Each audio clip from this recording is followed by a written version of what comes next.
My bad. My bad. What's good, internet? What's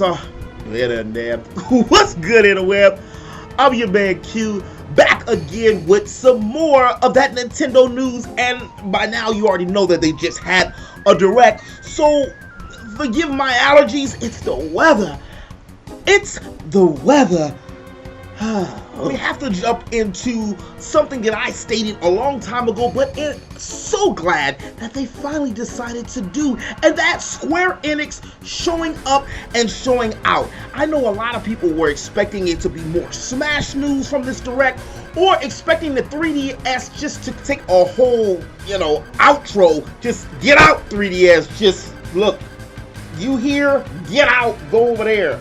Bye. We don't want you. I was kind of hoping that too.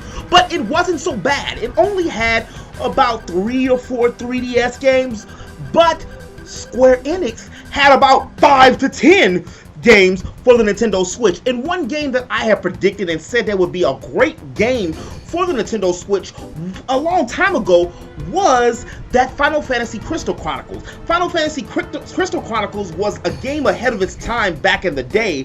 Was it 2001, 2002? Before the Final Fantasy XI really hit that big boom, and before the internet had a chance to catch up with the game, or rather the game had a chance to catch up with the internet.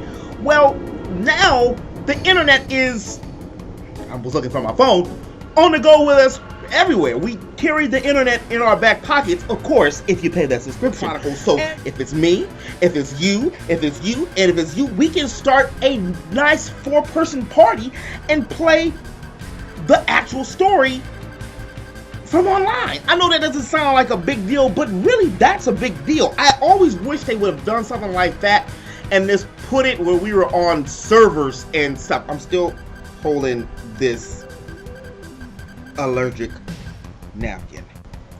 And relax, y'all. I ain't nasty. Look, I got the hand sanitizer. It's splashed everywhere. Look.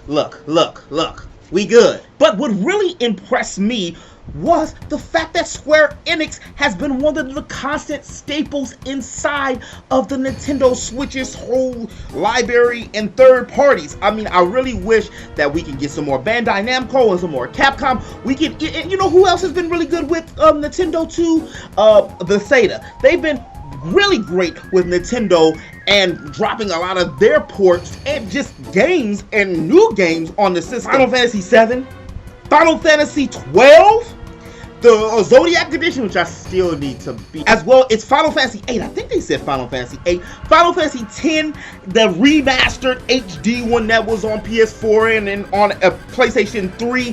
And then it was also Final Fantasy 9 that's going to be onto the Nintendo Switch. And why is that a big deal, you ask, Q? Well, it's a big deal because millions and millions of people have not played some of the best role-playing games of all time, and you don't really mind if the graphics aren't, 464,000 pixels and at a 1920p resolution. Who gives a damn?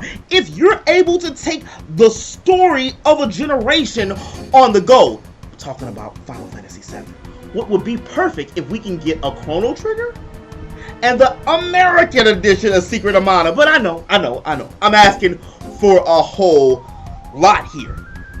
But that was the main thing that I took from the whole direct that really excited me the most, because I've already said it so many times. You're gonna make me say it again. RPGs fit with handheld systems, especially the Switch, like ham does burger, like peanut butter does jelly, like gamers do. As always, in the web, I'm your man Q, back with some more of that Nick Jr. No, that's show my age there again.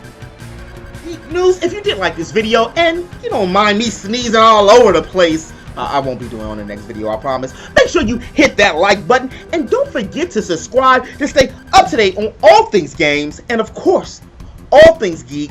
And until next time in the web, remember, eat, geek, sleep, repeat. I'll holler at y'all later. And if you're still thirsty, here's another video for you right here and right here. water's wet.